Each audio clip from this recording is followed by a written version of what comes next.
Ternyata misalkan penumpang argonya 20.000 dikasih 25, ada yang argonya 30 dikasih 40. Jadi itulah gunanya kita masang susuk. Cuman itu tadi mikirin gimana cara lepasnya, karena denger-dengar si abahnya meninggal. Isian tersebut tuh wah bener-bener panas, pengennya ribut mulu. Ranampin nasib tuh mang, ngadepin air begini. Pas dari tengah-tengah situ itu keluar mang, gubrak gitu air tuh, ombaknya. Wah bener-bener kaget. Keluarlah sang ular besar, gede. Nah dari sininya berbadan manusia, ke bawahnya ya ular. Kondisi ibu kota yang penuh dengan kekerasan dan persaingan memaksa sopir taksi ini harus memasang susuk dalam dirinya. Susuk adalah benda kecil yang dipercaya dapat memberikan kekebalan dan meningkatkan pendapatan yang ditanam dalam tubuh. Namun tak disangka, susuk tersebut justru membawa petaka, membuat emosi tak terkendali. Kisah memakai susuk ini dialami oleh Mas Cungkring. Assalamualaikum warahmatullahi wabarakatuh. Selamat malam sobat Malam Mencekam. Mudah-mudahan semua dalam keadaan sehat walafiat. Hari ini Mang Ei dan tim berada di Losarang, Indramayu. Dan sudah ada di depan kita, namanya Mas Cungkring.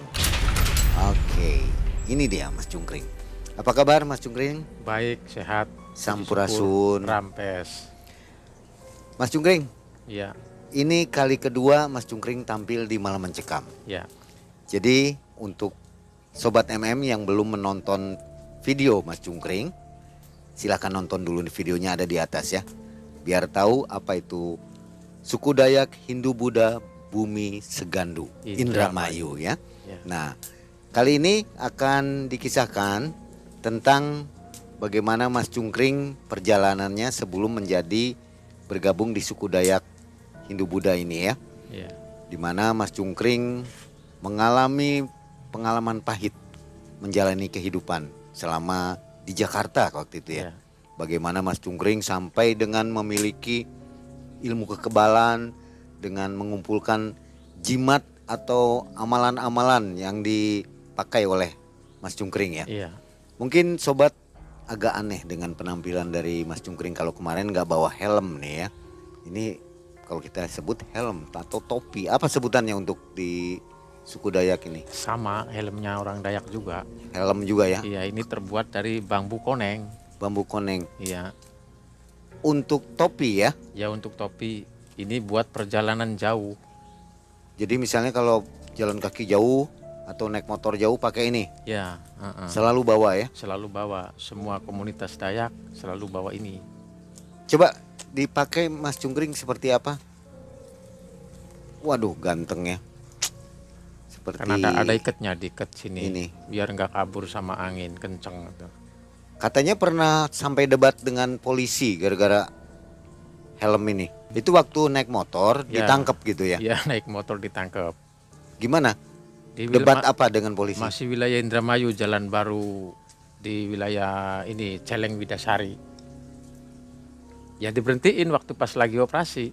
Ya, terus? Kata si petugas polisi, berhenti dulu pak. Siang, iya pak siang. Kok kenapa bapak nggak pakai helm, terus nggak pakai baju? Itu dulu sih dulu masih belum istilahnya belum tahu lah. Mungkin dia polisi baru di Indramayu. Jadi ya inilah helm saya pak.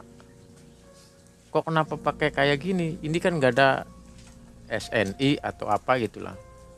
Yang penting saya ini pelindung kepala. Walaupun kayak gini, istilahnya mau kuat-kuatan ya ayo. Sama helm yang keluaran dari pabrik. Lagi pula ini asli sejarah dari orang tua pak. Intinya ini asli ciri khas Dayak Indramayu. Diuji nggak kekuatannya? Kekuatan Waktu helm? saya nggak diuji. Nggak tahu ke orang lain mah, tapi waktu saya itu nggak ada diuji sama Pak polisinya. Nggak nanya inilah, nggak nanya itulah. Jadi polisi ini baru di daerah ini. Ya, padahal daerah sendiri itu. Iya, iya, iya. Kalau ke wilayah Cirebon, Sumedang, walaupun saya masih baru, tapi tetap dia udah tahu. Sudah kenal ya. Iya, dengan Dayak Indramayu. Oke, baik. Nah, kisah yang kali ini mau dikisahkan itu tahun berapa? 1995. Tahun 95. Ya, waktu masih belajar. Oh, belum bergabung di sini ya. Belum tahun 2000 belum. Itu waktu merantau. Masih merantau. Oke. Nah, sobat Malam Mencekam, jangan skip videonya. Mang Ei ucapkan semoga semua dalam keadaan sehat walafiat dan terima kasih masih support ke Malam Mencekam. Malam Mencekam, semakin malam semakin mencekam. Kita simak kisah dari Mas Cungkring.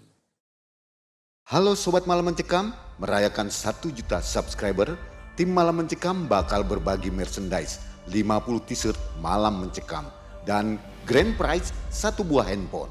Caranya, tulis komen di kolom komentar video ini. Tulis kalimat ucapan selamat untuk Malam Mencekam, sekreatif mungkin dan dilarang menjiplak kalimat orang lain.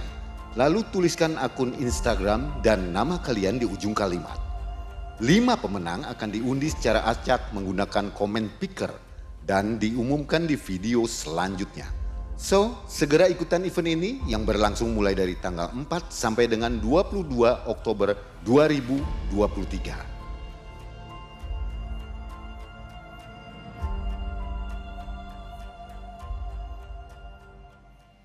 Malam Mencekam, semakin malam, semakin mencekam. Jadi pas tahun 1995 saya masih belajar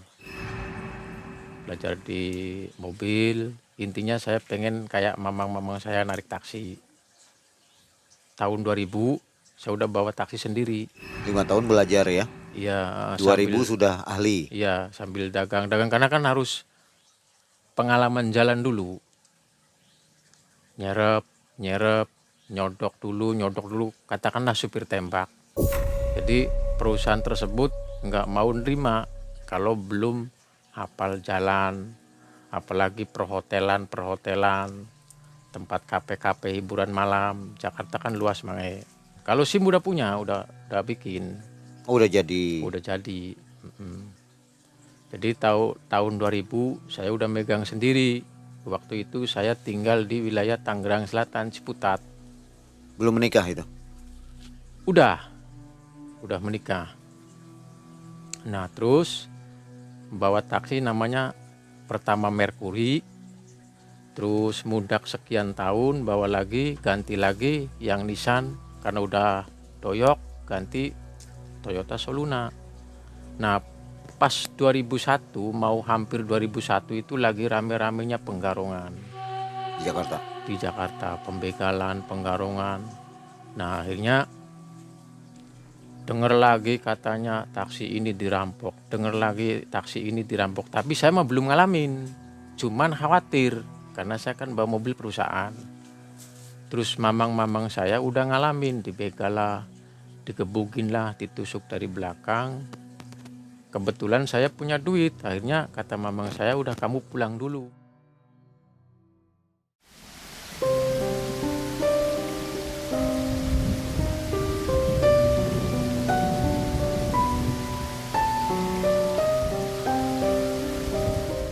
Jadi saya pulang ke kampung, terus dirunding sama mamang saya. Mamang saya kan 2 nyupir taksi semua. Ada yang di Express dulu, ada yang di Citra. Kalau saya di Jakarta City, di Pamulang, Ciputat.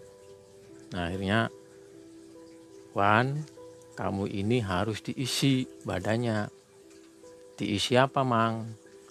Kamu harus diisi susuk, harus diisi bersel lah, katakanlah bersel, jimat lah. Takutnya kan di Jakarta ini bener-bener rawan tahun-tahun segitu. tahun 2001 tuh bener-bener rawan di Jakarta. Akhirnya ya udahlah Mang, terserah Mamang aja, yang penting saya enak di bawahnya. Akhirnya pergilah ke Kecamatan Argolis.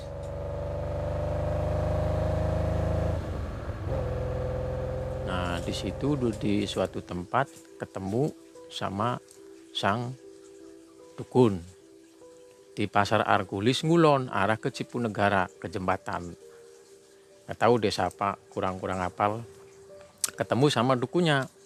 Terus ngobrol, akhirnya dimasukin ke dalam kamar, udah ACC lah intinya mah. Mau masang apa katanya, saya mah pengennya pengasihan aja, biar si penumpang tersebut misalkan argo 10.000 atau argo 15.000, karena waktu itu argo masih 3.000, 4.500 nyampe 6.000 keluar Soluna tahun 2001 kalau nggak salah itu. Akhirnya ditawarin, ada yang 150, masih ratusan lah ribu, ada yang 150.000, ada yang 200.000, bahkan ada yang 250. Itu ada inten, perak, berlian. Itu susuknya itu. Susuk ya? Ya, cuman saya mengukur kekuatan duit saya, Mang E. Jadi udahlah saya mah yang 150 aja, lagi pula saya cuman ada duit 500.000. Berarti yang 150.000 itu dikasih perak. Perak juga nggak apa-apa lah, Bah, saya bilang. Ya udah. Nah, akhirnya saya diomongin. Nah, masang susuk ada syaratnya, harus beli lawon putih sama kembang 7 rupa. Ya udahlah nggak apa-apa, yang penting saya pengen masang susuk. Intinya kayak apa sih? Nah, akhirnya memang saya pergi ke Pasar Argolis karena deket. Beli lawon 2 meter, karena yang diperlukan mah 1 meter persegi buat duduk begini. Nah, akhirnya nyampe di abah dukun tersebut, dikasihkan. Nah, udah dikasihkan, saya masuk ke kamar mandi. Dimandiin sama si abahnya. Cuman pakai celana dalam aja sini Bang. Pakai celana dalam aja, dimandiin. Nah, habis dimandiin saya pakai sarung layaknya kita mau sholat, pakai kaos lagi. Nah, terus si abahnya di belakang saya berdiri sambil megang-megang alat begitu yang putih tuh, ya mungkin perak ya, yang dimasukin ke saya. Tolong dibantu ya. Ya siapa, baca Bismillah 3 kali, Alhamdulillah, Al-Fatihah 3 kali. Jadi saya tuh terus baca-baca itu, dimasukin ke sini. Saya masukin ke sini Mang, kayak digigit semut Mang rasanya. Masuk ke sini. 1. Nah, yang 1 di sini saya mintanya 2. Di sini di tengah-tengah. Ditusukin. Nah, saya bilang, ini susuk hidup atau mati? Hidup apa mati? Ini susuk hidup katanya, kata si abahnya. Nah, terus misalkan susuk sudah tertanam di sini, terus nanti kalau misalkan besok-besok saya pengen dilepasin gimana? Ya tinggal datang ke sini lagi aja katanya. Oh ya udahlah Bah, siap. Nah, masuklah si susuk tersebut 2. Udah masuk. Nah, saya diberi apa tuh, sabuk lagi 1. Nah, itu masih paket. Termasuknya 300.000. Susuk 2 sama ikat pinggang kayak Istanbul lah kalau nggak salah mah. Jimat, terus batu akik 1. Ya kalau yang batu akik ditaruh di dompet. Biasalah anak muda zaman dulu mah batu tuh ditaruhnya di dompet. Terus tasbih 1. Itu 300.000 tahun segitu. Mahal lah. Itu susuk untuk apa kegunaannya? Susuk yang di muka? Sebenarnya buat pengasihan. Pengasihan ya? Iya. Jadi orang tuh merasa kasihan gitu. Iya. Tertarik lah ya. Iya. Saya bilang misalkan ada penumpang malam Pak, ya malam. Pak, ke jalan ini. Aduh Pak, maaf. Saya kurang hafal jalannya, mau tunjukin lah. Dulu mah waktu belum pakai itu marah-marah terus penumpang. Namanya juga uang mah nggak berarti, yang penting waktu kalau di Jakarta. Makanya saya harus pasang itu supaya si penumpang nunjukin jalan. Nah, ya kadang ada yang kena 20 ngasih 30. Ada yang kena 15.000 ngasih 20. Itulah kegunaannya susuk pengasian. Oh, waktu itu dicoba dulu, Mang. Waktu di kampung dicoba dulu. Udah diisi, dicoba pakai golok, yang bener-bener tajam, dipanslasin ke bambu, ke tebu juga. Nah, sampai ke saya.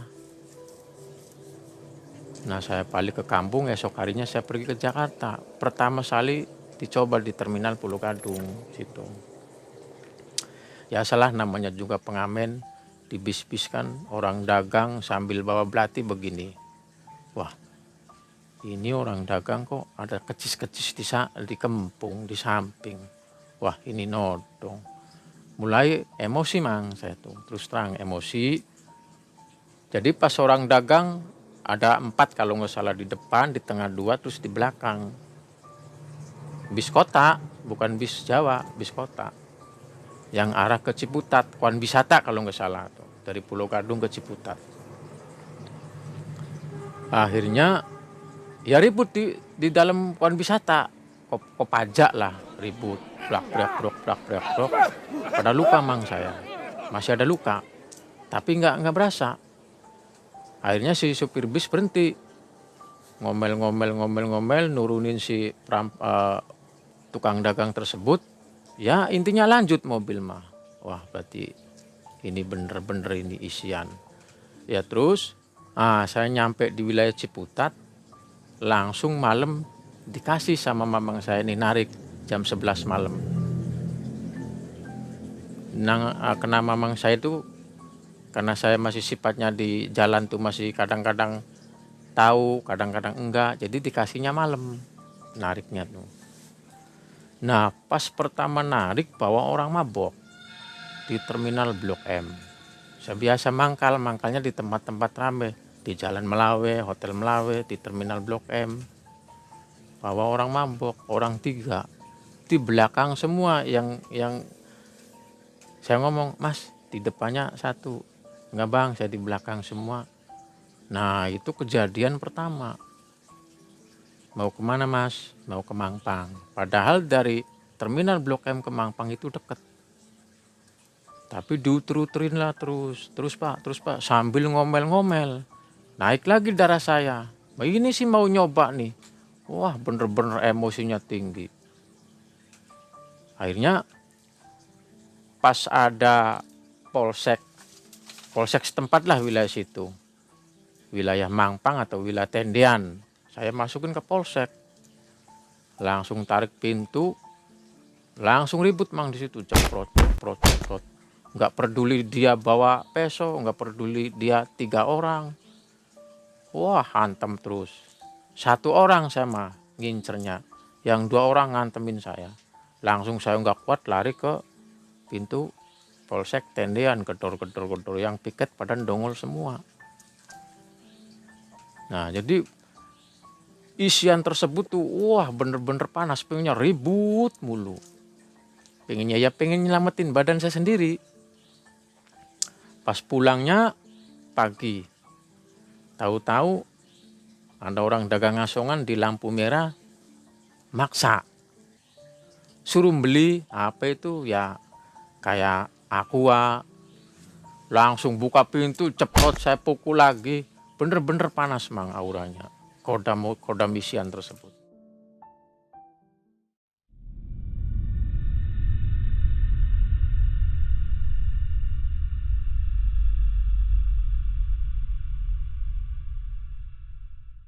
Nah, nyampe kan ke susuk itu, Mang, bener-bener auranya, mistisnya ada yang bener-bener nyata.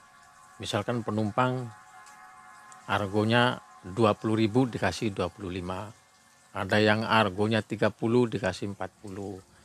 Jadi itulah gunanya kita masang susuk. Cuman Itu tadi mikirin gimana cara lepasnya karena denger-dengar si abahnya meninggal. Nah, Abah yang masangnya. ya abah yang masangnya. Akhirnya saya pulang ke kampung.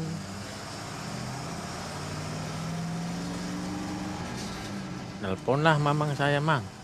Gimana ini dengan pasangan saya? Sedangkan si abahnya di Kecamatan Hargulis itu udah meninggal. Waduh, gimana itu? Ya nggak tahu saya juga. Nah, akhirnya begitu pas pulang, ada tontonan organ atau dangdut. Itu udah masuk tahun 2006, Mang. Tahun 2006. 2006 mau mundak 2007. Karena saya lama di kampung, kerja tani, mau masuk 2007. Akhirnya pas saya nonton, ya mabok lah, namanya juga anak-anak muda zaman dulu, walaupun saya udah punya istri, tapi gabungnya sama yang remaja-remaja. Yang tua saya sendiri. Nah, mabok, berantem di hiburan.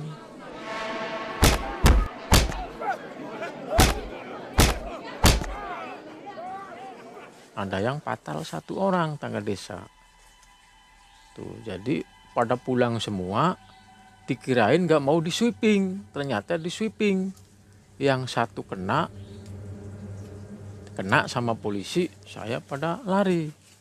Jadi buron 1 tahun saya. Itu cedera korbannya. Ya cedera. Akhirnya buron-buron selesai, saya pulang lagi.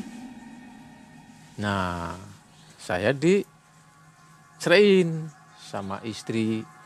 Karena nggak pulang-pulang. Iya, sama mertua. Karena ada kasus berantem, terus nggak pulang-pulang, diceraiin. Jiwa saya menerima, cuman batin saya nggak nerima. Tuh. Arti istrinya kolab, nggak kuat dengan keadaan seperti ini. Nah, waktu itu istri saya ada di luar negeri, jadi TKW. Nah, diceraiin sama mertua, diceraiin sama istri, dicaci maki, diusirlah saya dari rumahnya mertua. Diusir, terus saya kosong, Mang, pikiran saya terus terang kosong. Kesana kemari istilahnya putek, bener-bener panas nih pening saya nih, Galau, panas. Iya. Akhirnya saya ngomong sama emak sama bapak, Pak minta duit buat ongkos kemana? Mau jalan lah, mau cari ketenangan jiwa, mau cari adem-adem, mau cari jati diri saya. Cuman orang tua nggak ngomong, diem. Itulah nih duitnya, yang penting kamu hati-hati, terserah kamu mau milih jalan mana.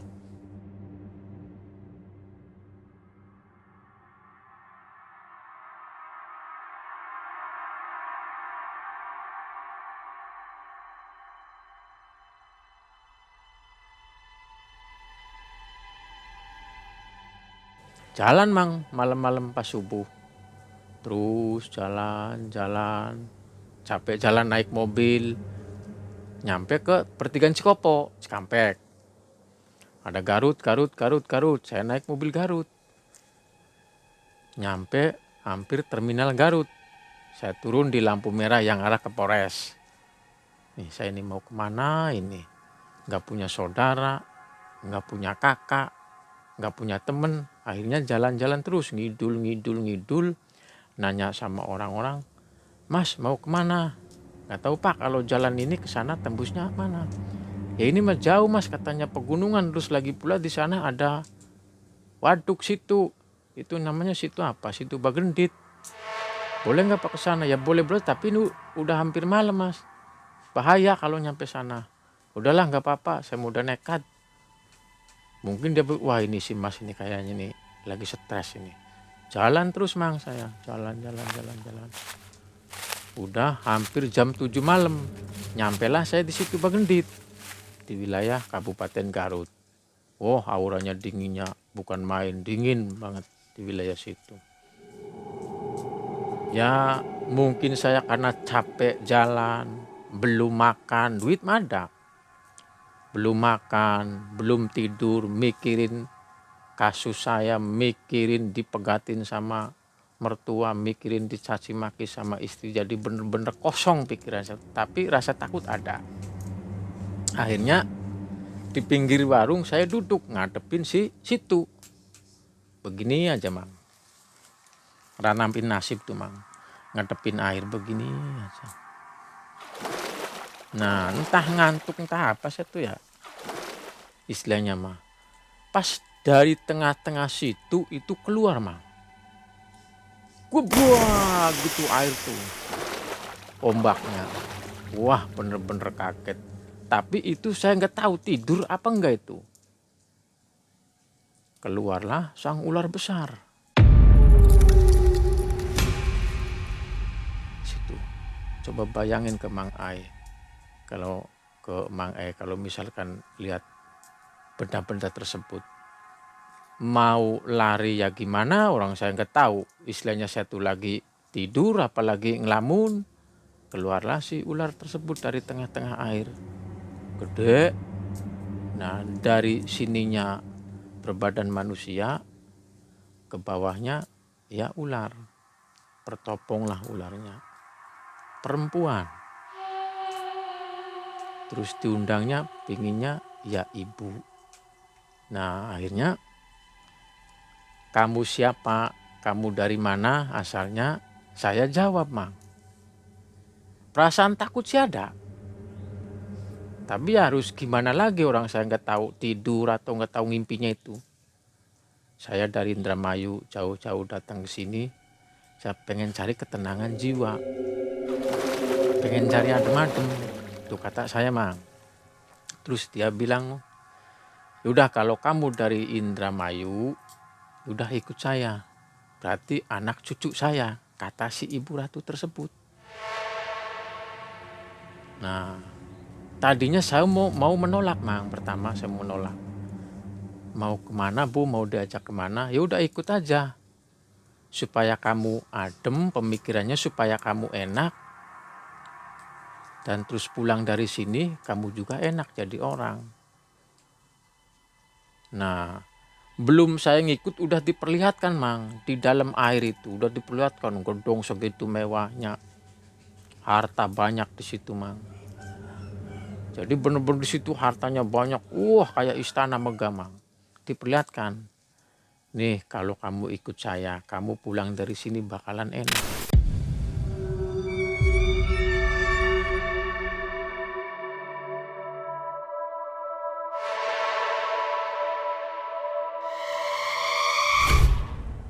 Tapi saya nggak mikir jauh.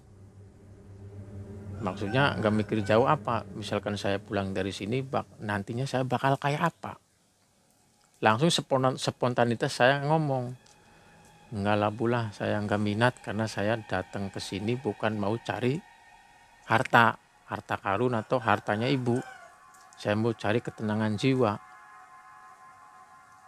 Dia agak marah. Kamu ini di luaran sana banyak orang pada cari saya, cari harta kekayaan di sini, sedangkan kamu udah saya kasih rumah megah, bahkan uang banyak, kamu nggak mau. Langsung Mang spontan saya ditendang Mang. Begitu ditendang saya sadar ngantem pohon Mang. Untung saya nggak mati di situ. Saya lihat ini udah hampir jam 12. Wah perasaan takut timbul Mang. Suara binatang-binatang malam. Ini saya mau kemana ini? Sendirian. Akhirnya saya tekadkin jalan kaki terus Mang. Terus hampir subuh nyampelah saya di wilayah Cikajang. Udah ada mobil elep ke terminal Garut, terminal gede. Nyampe ke terminal Garut, saya ke Jakarta, ke Kampung Rambutan. Nah nyampe di Kampung Rambutan, serang. Naiklah saya mobil serang Mang. Pada waktu itu susuk-susuk belum dicopot? Belum. Masih nempel? Masih nempel Mang.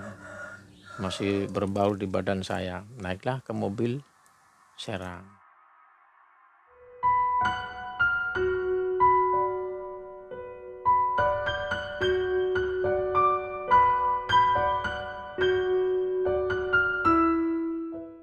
Turun di terminal Serang, Pakupatan. muncul maling ping, ada kenek-kenek nawarin saya ini mau kemana ya, bingung saya nih. Apakah arah maling ping, apakah arah muncul. Wah, nyoba saya ke arah muncul. Karena sih saya pikiran bener-bener lagi stres. Pengen tahu wilayah Banten kayak apa. Akhirnya naik mobil muncul, waktu itu masih 25.000. Nah, terus naik mobil elep, arah ke Muncul, turun di pertigaan Ciseet, Sobang wilayah situ.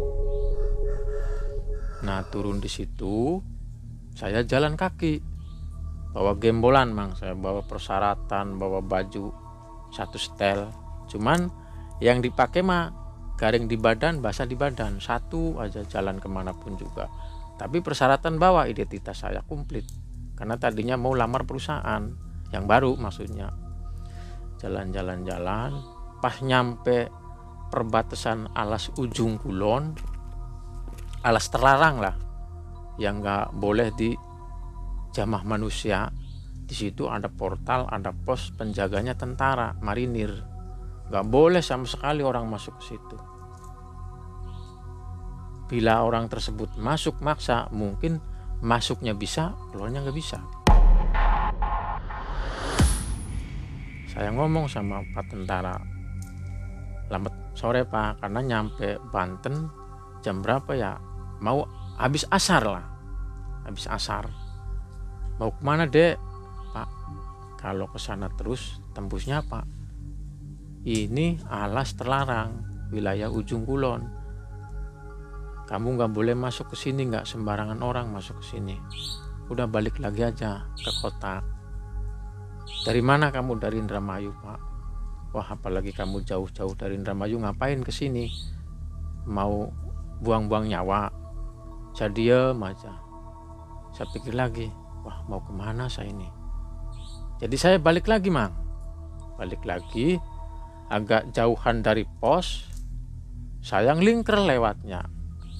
Pas di pesisir laut Ujung Kulon.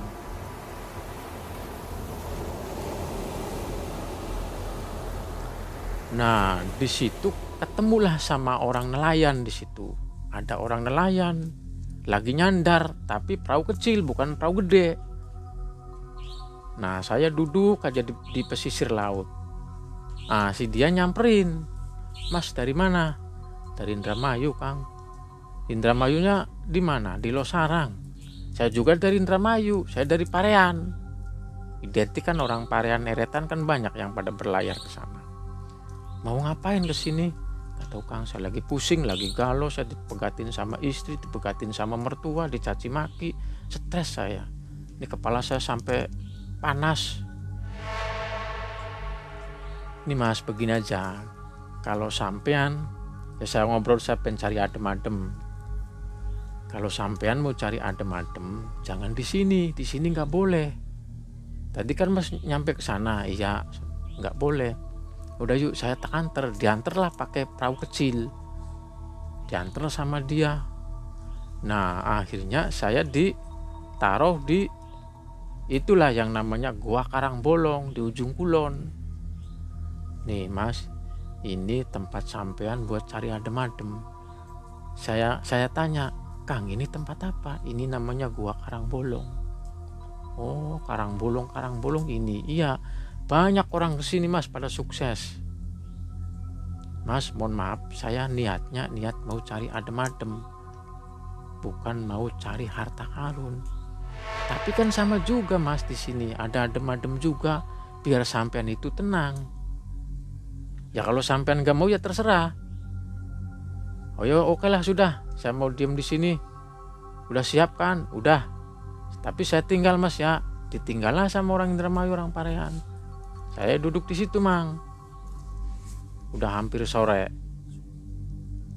Nah, itu masih kelihatan cahaya-cahaya siangnya, cahaya-cahaya sorenya. Pas mau hampir malam, hampir maghrib, mungkin hampir isya, karena nggak ada dengeran orang-orang azan juga sih, nggak dengeran. Mungkin lihat jam 7 lebih. Saya nekatin aja di situ, duduk aja. Sambil begini lagi, nggak silak, saya begini lagi. Meratapi nasib. Gimana ini saya nyampe sini-sini. Akhirnya saya ketiduran karena mungkin saya capek, ketiduran memang di situ. Tidur pun juga saya sandaran di batu gua Karangbolong. Nah, akhirnya setelah beberapa jam kemudian datang mang angin seruk. Jadi saya lagi enak-enaknya tidur, bangun. Ada apa ini? Ternyata datanglah kakek-kakek bapak pakai baju hitam. Nah, kakek-kakek tersebut didampingin. Di situ ada macan, kayak semacam anjing, didampingin bapak-bapak tersebut. Ngobrol sama saya, kamu dari mana? Dari Indramayu, Pak. Mau ngapain sih jauh-jauh ke Indramayu nyampe sini? Mau cari mati kamu? Enggak, Pak. Saya lagi galau, lagi pusing, Pak. Saya pengen cari ketenangan jiwa. Bukan di sini tempatnya. Udah kamu pulang aja. Kasihan tuh badan kamu. Capek-capek. Lagi pula walaupun kamu beberapa hari di sini kagak bakalan dapet apa-apa. Udah pulang aja. Saya berpikir, Mang, pulang udah malam. Apakah saya mau ngelanjutin nyampe pagi? Nah, akhirnya pas saya jawab, ya udahlah Pak, nanti saya akan pulang tapi nunggu siang. Ya udah nggak apa-apa, tapi kamu janji kamu harus pulang. Wah, saya udah bener-bener takut, Mang. Karena itu tadi, lihat pendampingnya. Serem banget itu macan sama kayak anjing itu. Taringnya keluar semua. Nah, akhirnya pasti pagi harinya saya ketiduran, bangun, wah udah siang. Akhirnya saya memutuskan untuk pergi dari gua Karangbolong. Nggak dapet apa-apa. Pergi dari gua Karangbolong, mipir-mipir pesisir. Kalau laut wilayah sana kan pasir, Mang. Lain dengan laut sini, lumpur, pasir. Saking capeknya badan, saya tidur lagi di bawah pohon besar. Tiba-tiba datang lagi bapak-bapak tersebut. Disuruh pulang lagi saya. Jung, kamu bandel banget ya. Saya suruh pulang, kamu nggak pulang-pulang. Kasihan kamu, nanti kamu bakal mati di sini. Nah, akhirnya pas habis duhur saya pulang, nurutin kata-kata bapak-bapak tersebut. Pulang, melipir-melipir laut, akhirnya nemu jalan raya.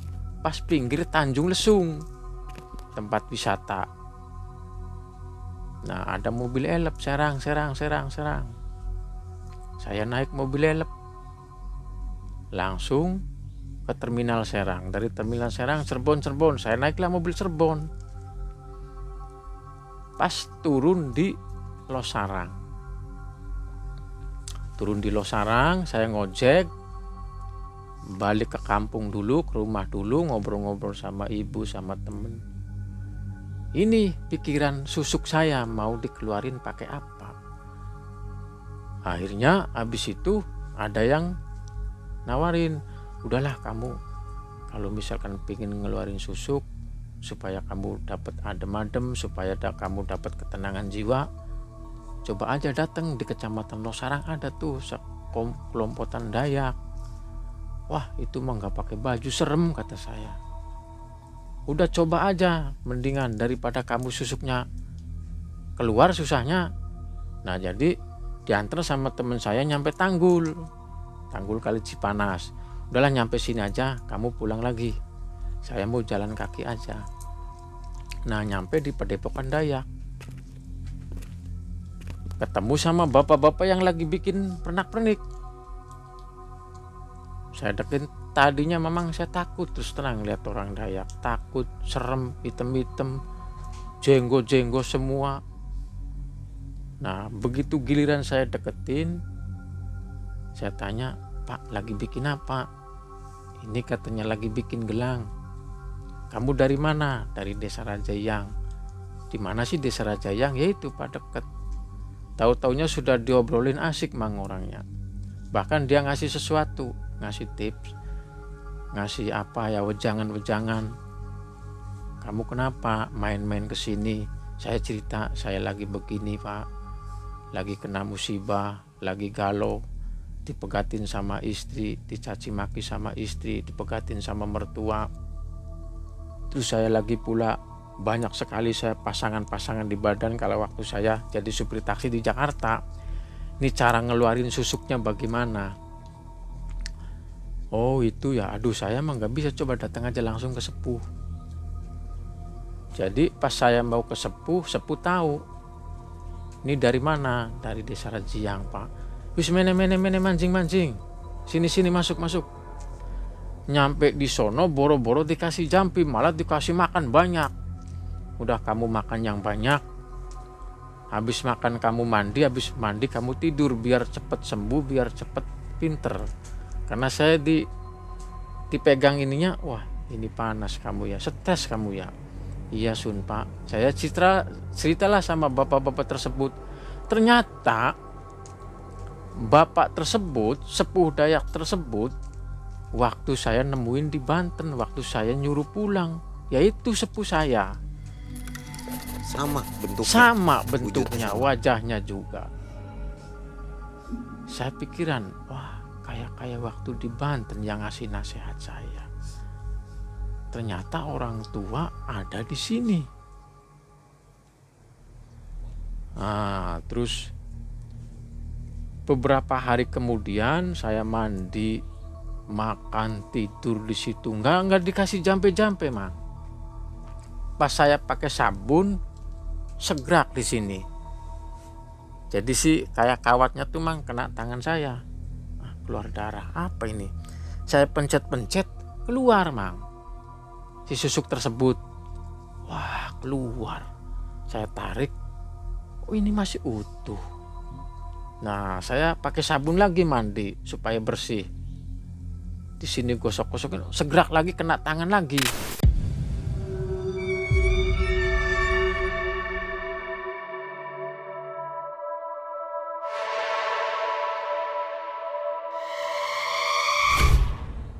Berdarah lagi. Oh, ini masih utuh. Saya cabut, kena lagi. Nah, habis yang dua keluar, perasaan badan saya itu enteng, Mang. Enteng, terus nggak ada aura-aura yang kayak melindungin saya gitu. Jadi ya saya netep di situ. Wah, berarti ini bener-bener saya tenangnya di wilayah sini. Ya, jadilah saya seperti ini, Mang. Sampai tahun sekarang. Bener-bener adem, bener-bener tenang. Ya kerja sih kerja. Istilahnya nggak mikirin duniawi, nggak mikirin gemerlapnya, ramenya zaman lah. Tetap kalau kerja mah kerja. Sampai sekarang, Mang. Oke. Jadi kisah yang tadi itu perjalanan sebelum menjadi seperti sekarang ya? Iya, nyampe jadi ikut Dayak. Kenapa nggak mau menerima tawaran pesugihan waktu itu? Padahal kan kalau dengan adanya harta, Ya, mungkin bisa lebih tenang. Pikiran kan seperti itu ya? iya, Pada umumnya orang seperti itu. Iya, Ada kebanyakan. harta bisa tenang gitu. iya, Malah mencari kedamaian, iya. cari adem-adem. Kenapa? Karena saya nggak minat, Mang, terus terang. Ada minat, cuman takut buntut-buntutnya, efek sampingnya. Intinya saya mau cari ketenangan diri, cari adem-adem, mau cari jati diri saya. Itu. Nggak ada minat sama sekali. Walaupun saya lagi susah, nggak ada duit, nggak punya, tapi saya nggak minat. Padahal memang iya, di situ tempatnya orang cari harta. Karena si Ibu Ratu tersebut ngomong, kamu goblok katanya, jauh-jauh orang dari sana berdatangan cari harta di sini dengan susah payah. Kamu segitu hebatnya dikasih harta, rumah megah di sini kamu nggak mau. Cuman saya kan nggak minat, Mang, nggak ada tujuan. Tujuan saya cuman cari adem-adem dan ketenangan jiwa, cari jati diri saya. Sampai di mana? Terus mikirin ini, Mang, itu susuk. Nah itu. Nah, akhirnya bergabung dengan suku Dayak Losarang Iya, Mang. atau suku Dayak Hindu Buddha Bumi Bumi Segandu, Segandu Indramayu ya Indramayu, sampai iya. dengan hari ini. Mm-mm. Oke, dari kisah ini mungkin ada yang mau disampaikan kalau mereka memakai orang-orang yang memakai susuk. Lebih disarankan apa menurut Mas Iya. Cungkring? Buat saudara-saudara saya dimanapun Anda berada, buat teman-teman saya, intinya janganlah seperti saya. Udah cukup saya pakai susu, pakai bersel. Pokoknya kalau yang nggak kuat bisa gepok sendiri, Mang. Berbahaya. Berbahaya. Itu auranya bener-bener wah hebat. Intinya janganlah. Udah cukup saya aja pakai susuk-susuk seperti itu, susuk pengasihan-pengasihan. Untuk cewek-cewek juga biasanya suka pakai supaya terlihat cantik gitu gimana? Ya Itu buat juga jangan. ya buat cewek-cewek kalau bisa janganlah. Intinya kalau nggak bisa ya terserah mereka, Mang. Sama cuman ngasih saran, cuman ngasih tahu saya yang dialamin. Masang susuk ya begitu auranya, Mang, selalu bergejolak, panas. Udah itu Susah aja, Mang. mengendalikan emosi. Iya, susah mengendalikan emosi. Waktu pakai susuk itu ada sering penampakan atau yang datang makhluk-makhluk halus? Ya, memang begitu, Mang. Ada godaan Bisikan itu? ada bisikan terus, hantem aja. Gitu. Jotos terus. Banyak aura-aura, terus banyak bisikan-bisikan yang nggak bener. Kalau untuk jadi jagoan cocok ya. Iya, jadi benteng, jadi jagoan itu. Tapi jangan tanggung. Ya, Oke. Baik Sobat MM, kisah yang informatif ya. Jadi sekali lagi jangan memakai susuk. Mungkin seperti itu ya. iya, Mang. Itulah awal cikal bakal Mas Cungkring bergabung dengan suku Dayak Losarang. Kita akhiri kisahnya sampai di sini. Mang Ai dari Losarang, Indramayu mengantarkan kisah untuk Anda semua. Semoga lebih tahu apa itu suku Dayak Losarang. Dan kalau suka dengan kisah-kisah dari suku Dayak Losarang ini, silakan komentar di bawah. Mungkin akan kita tampilkan video-video lainnya. Terima kasih Mas Cungkring. Iya, Mang. Kita jumpa lagi di video selanjutnya. Assalamualaikum warahmatullahi wabarakatuh. Waalaikumsalam warahmatullahi wabarakatuh.